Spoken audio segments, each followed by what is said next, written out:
Bonjour à tous, bienvenue pour cette présentation des cahiers d'histoire-géographie des éditions Bordas pour les classes de 6e et 3e. Je vous présente Caroline Fraisse et Philippe Lucas Fradin qui ont collaboré à la réalisation de ces cahiers, ainsi qu'Elisabeth Nérou, qui est l'éditrice de ces cahiers. Ces derniers sont arrivés dans vos collèges au tout début du mois de mai. N'hésitez pas à nous contacter si vous ne les avez pas reçus, mais dans tous les cas, vous pouvez dès à présent consulter sur le site Bordas l'intégralité de ces cahiers à feuilleter. Je passe la parole dès à présent à Elisabeth Nérou qui va vous présenter les principes de cette collection. Merci. Merci Jérôme. Bonjour à tous et à toutes. Je suis ravie d'être là aujourd'hui pour présenter avec Caroline et Philippe la conception de ces cahiers. Je vais couper ma caméra pour qu'on ait une meilleure diffusion. Je vous retrouverai tout à l'heure.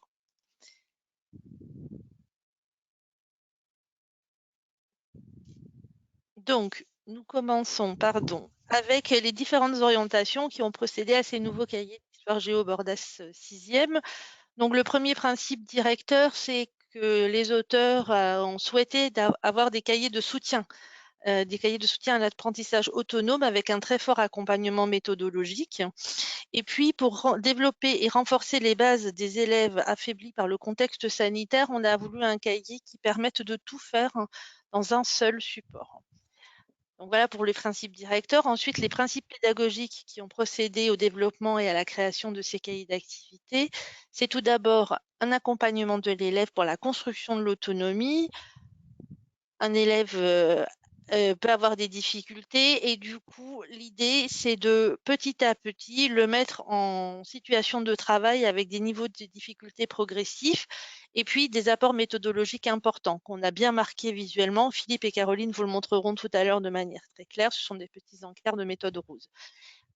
En principe pédagogique, évidemment, nous avons des contenus que nous avons voulu accessibles avec des supports extrêmement simples, bien liés évidemment à la discipline histoire-géographie EMC, ça va sans dire. Les auteurs aussi ont beaucoup travaillé sur l'aide à la mémorisation, que ce soit via des cartes mentales ou des quiz.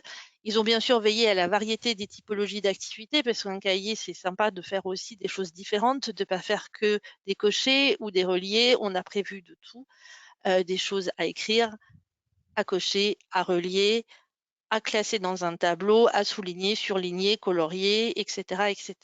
Et puis enfin, en termes de contenu aussi, quand on arrive au bilan, les auteurs ont proposé de nombreux quiz pour tester les connaissances des élèves. Je vais maintenant laisser la parole à Philippe pour qu'il vous expose la spécificité de la 6e, qui est de poser les bases de la discipline. Alors bonjour à tous, moi je suis Philippe Lucas Fradin et je vais vous présenter un peu le travail qu'on a fait comme auteur sur ces cahiers et en particulier de celui de 6e.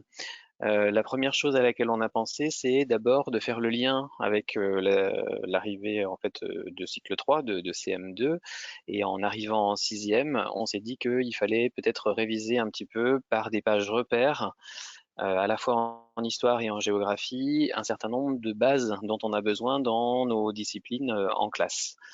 Ça sera donc d'abord ces fameuses pages repères dont Caroline vous parlera un petit peu tout à l'heure. Ensuite, on a pour chaque chapitre, on a une démarche qui est en 3 temps. Un premier temps qui est je découvre, puis des pages qu'on a appelées je comprends pour véritablement davantage entrer dans le thème, et ensuite les pages je retiens. Donc on va vous les montrer, vous allez voir que les pages je découvre permettent de rentrer dans le thème de façon ludique, tout en réalité tout en commençant à présenter en fait les enjeux du chapitre, à la fois en termes historiques et géographiques, mais aussi avec la question de la chronologie ou des acteurs. Les approfondissements vont permettre de faire le tour de la question, et puis la synthèse du cours, c'est à la fois un petit cours et des exercices pour voir ce qu'on a retenu. À chaque fois, on a privilégié une approche par compétence en travaillant à la fois sur le socle commun de compétences et le référentiel d'histoire-géographie. Donc, en ce qui concerne l'organisation du cahier, elle suit exactement les programmes de 6e. Les chapitres sont organisés en 4 ou 6 pages. Il y a une seule page « Je découvre » pour tous les chapitres. Dans les chapitres Je comprends, il y a 1 à 3 pages, essentiellement d'analyse de documents et de travail de rédaction. Et pour tous les chapitres, il y a 2 pages Je retiens qui sont composées d'une page de cours à travailler et d'une page d'exercice d'entraînement. Les chapitres de MC sont un petit peu plus courts que les chapitres d'histoire-géographie. Ils occupent chacun une double page. Il faut ajouter à cette organisation en chapitres thématiques les doubles pages de repères, se repérer dans le temps et se repérer dans l'espace, que Philippe a évoqué tout à l'heure. Alors voilà par exemple les pages de repères histoire. Donc vous avez la double page sous les yeux, vous voyez que c'est véritablement ce qu'on a l'habitude de faire dans nos classes, mais là les élèves peuvent le faire en autonomie. Donc on travaille sur des frises chronologiques, il y en a une à gauche, vous voyez, qui permet en fait de fixer en fait tout simplement la lecture de la frise chronologique, le travail sur le vocabulaire, les siècles, les millénaires, la lecture de chiffres romains et en s'appuyant sur la connaissance des chiffres arabes avec de la lecture en dessous, et puis des activités qui sont guidées et qui permettent par exemple à droite d'arriver à renommer les grandes périodes, les principaux événements, tout en bien sûr en s'appuyant sur ce qu'on va voir après dans l'année de 6e. Vous allez voir là, regardez en bas à droite, on a un petit bilan. Ai-je bien compris l'essentiel? Donc ça, en fait, vous allez les repérer au fur et à mesure de notre présentation. C'est systématiquement à la fin d'un temps, on fait une espèce de petite pause pour voir de façon très simple, avec un vrai-faux, comment est-ce que l'élève a retenu ce qui a été vu, et on a systématisé ce procédé. Donc, comme pour la partie histoire, la partie géo s'ouvre avec une double page de repères géographiques pour réviser ce qui a pu être acquis au cours de l'enseignement primaire, mais aussi pour poser des bases de ce qui est nécessaire à connaître pour faire sereinement l'année de 6e. Donc, il y a des rappels de connaissances, par exemple, sur les points cardinaux, sur les grands repères. On voit sur la page de droite les continents, les océans.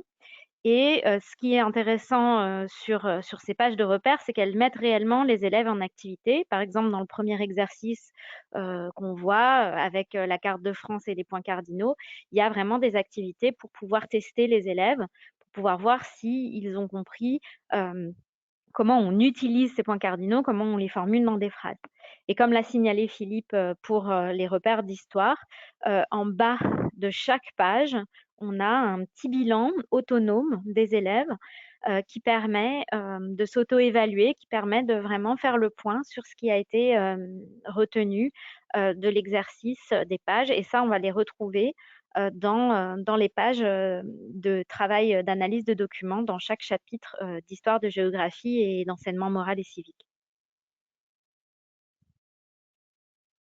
Alors chaque chapitre, vous vous rappelez, est en 3 parties.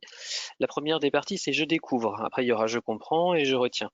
Donc là, vous avez 2 exemples de pages Je découvre. À gauche, en bleu, c'est une page du programme d'histoire, et à droite, en vert, c'est une page Je découvre d'un chapitre de géographie. Donc il s'agit à chaque fois d'entrer dans le chapitre, d'entrer dans la thématique. Et vous voyez que l'entrée, elle se fait sous la forme d'un petit dessin, alors qui est faussement simpliste parce qu'en fait il a été scénarisé par l'auteur pour en réalité, de façon ludique, en réalité entrer véritablement dans le chapitre. On rentre par cette illustration, mais en fait elle va poser des enjeux en réalité des problématiques, des acteurs, des dates, des repères en fait qu'on va voir, qu'on va étudier pendant le chapitre, et à chaque fois cette petite illustration, elle est accompagnée d'un encart le sais-tu qui va permettre d'éclairer ou d'aller plus loin, de comprendre en fait de quoi on va parler. Ensuite, on va systématiquement mettre cette illustration, regardez en dessous, avec un document historique ou géographique qui permet en fait véritablement d'entrer dans un travail historique ou géographique. Ça se fait sous la forme d'un petit questionnement, donc qui est très très simple au début. C'est du prélèvement d'informations pour vérifier qu'on a compris le dessin. On va cocher, on va relier. Et s'il y a une difficulté de vocabulaire, vous voyez qu'il y a des petits encarts vocabulaires qui sont systématiquement représentés avec les mots surlignés en jaune, ce qui permet de les repérer facilement. Le questionnement est très progressif et vous allez le voir en particulier avec les pages Je comprends après. On a d'abord des choses très très simples où il y a peu de choses à écrire en début de sixième, et plus on avance dans l'année de sixième, plus il va falloir formuler des phrases jusqu'à des rédactions plus complexes. Donc la deuxième phase de travail en autonomie des élèves dans ces cahiers, c'est la phase Je comprends. Elle consiste à proposer un approfondissement afin d'affiner la compréhension des différentes thématiques proposées par les chapitres. Là, vous avez l'exemple du chapitre sur le monde grec, où la phase Je comprends se fait en 3 pages. Chacune étudie un thème. Ça commence par un titre problématisé, suivi d'une petite introduction qui permet d'à la fois présenter la thématique de la page et aussi de permettre la mise en relation des documents. Donc les activités, comme pour les autres pages, elles commencent souvent par du prélèvement d'informations pour ensuite aller plus vers le raisonnement, vers la rédaction. Ces petites tâches, elles permettent en fait, les petites tâches ou les tâches plus complexes d'ailleurs, elles permettent d'utiliser toutes les possibilités d'un cahier sur lequel on écrit, l'élève écrit, donc les vrais faux où on coche, relier pour associer par exemple une notion à sa définition, travailler sur les cartes, donc écrire directement sur les cartes, souligner directement dans les textes. Les élèves vraiment sont en activité, ce qui stimule en fait leur motivation. Et pour qu'ils restent en activité, des coups de pouce sont prévus. C'est les petits encadrés jaunes que vous pouvez voir à chaque page. Ils sont surtout là pour aider les élèves à réaliser les tâches quand elles sont un petit peu plus complexes, ou pour comprendre une consigne, ou pour comprendre un terme particulier. Les blocs vocabulaires sont là pour rappeler à l'élève qu'il y a des termes à mémoriser, plus que les autres, les notions. Par exemple, ici, celle de citer, qui est une notion centrale du programme de sixième. Et là encore, un bilan qui prend plusieurs formes selon les pages, soit le vrai-faux qui revient assez souvent, mais ça peut être aussi des phrases à compléter, ça peut être parfois une petite frise à compléter. En tout cas, quelque chose qui permet à l'élève de voir s'il a compris l'essentiel et de le voir surtout en autonomie, seul, sans l'aide de personne. En travaillant directement sur les documents, l'élève est actif et s'approprie mieux les notions. Et via le QR code que vous voyez en haut de chaque page, il peut réaliser ses activités en ligne. Et ce sont des activités qui sont autocorrectives. C'est-à-dire que non seulement l'élève s'entraîne, il complète le travail sur le papier, mais en plus, il a directement la réponse aux questions qui sont posées.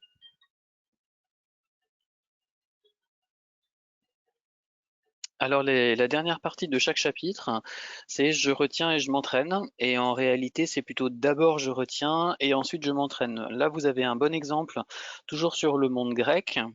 Donc la première partie, je retiens, c'est d'abord un texte de la leçon. Ça permet en fait de rassurer l'élève. Il y a en réalité une parole sur laquelle il peut s'appuyer.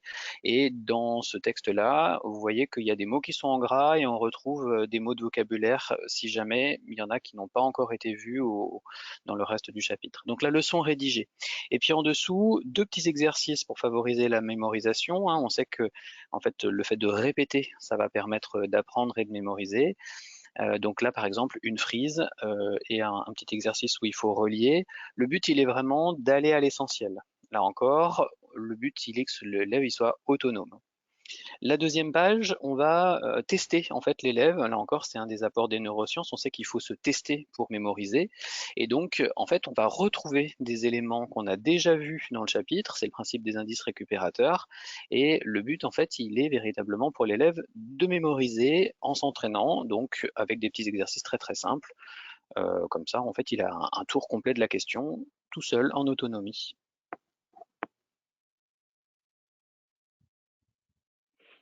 Donc, le cahier se termine par 4 thématiques d'enseignement moral et civique qui portent sur une notion de MC sur une double page. Donc ici, par exemple, pour le chapitre 17, on a la notion de l'engagement, un des 4 piliers du programme de MC, On a essayé donc du coup de croiser à la fois ce pilier sur l'engagement et de travailler une compétence sur le jugement, même s'il y en a d'autres que celles-ci qui sont travaillées, mais on focalise sur l'une d'elles. Comme pour les autres parties, on a un titre problématisé qui n'est pas suivi d'une introduction parce qu'il fallait laisser de la place aux élèves pour travailler.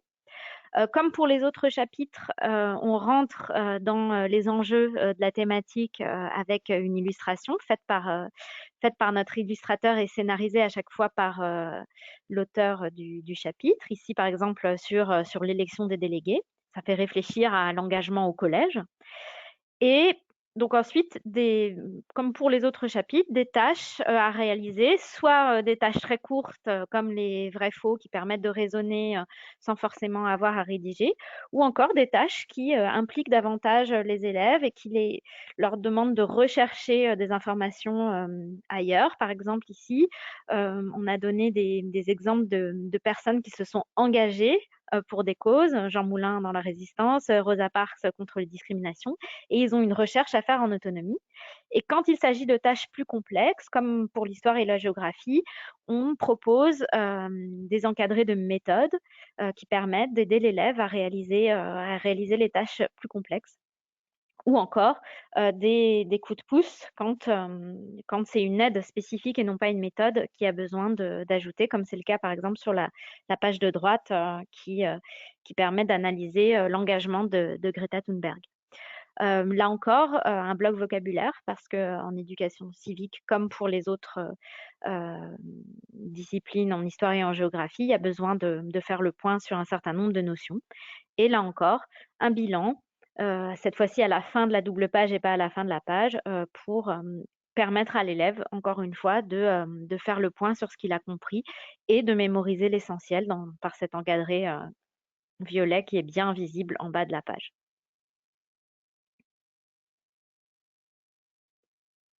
Alors vous avez compris que les compléments numériques, ils viennent quand même très habilement compléter un travail pour être autonome en réalité en arrivant en 6e.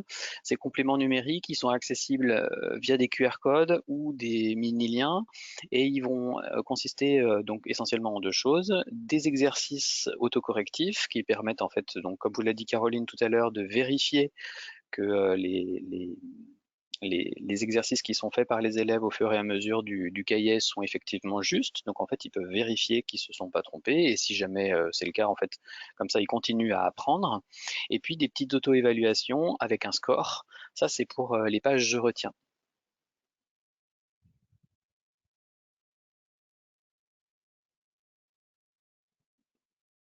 Donc voilà, merci à Philippe et Caroline pour cette présentation. Je voulais juste reboucler sur l'ensemble du projet et repasser avec vous les points forts de notre cahier. Donc, comme vous l'ont montré Philippe et Caroline, avec les repères fondamentaux, notamment ce cahier aide les élèves en difficulté à renforcer leur savoir-faire. Les apports méthodologiques leur donnent la capacité de travailler en autonomie et de s'approprier aussi des stratégies qui sont transférables d'un type de document à un autre sur un texte ou là, comme on l'a vu tout à l'heure sur la page de MC, la méthodologie pour travailler à partir d'Internet pour la recherche d'informations. Ce travail en autonomie, vous pouvez le faire à l'élève tout seul puisqu'on lui a vraiment donné toutes les clés pour réaliser les différentes activités proposées dans les différentes typologies de pages. Vous pouvez aussi l'inclure dans le dispositif devoir fait. La façon d'approcher les choses de manière extrêmement progressive qui va du repérage à la compréhension jusqu'à la mémorisation et à la production d'écrire court, on reste toujours bien sûr très modeste parce que nous sommes en 6e et qu'on a bien conscience que l'élève est en autonomie. Cette approche progressive permet une construction des savoirs et des repères fondamentaux qui s'incrémentent au fil du temps et au fil du cahier. Et surtout, l'intérêt aussi de ce cahier d'activité, c'est qu'il s'utilise avec n'importe quelle méthode, quel que soit l'éditeur dont vous avez le manuel. Ce cahier, qui est en lien avec les programmes en vigueur d'histoire, géographie et EMC, est utilisable avec n'importe quelle méthode papier.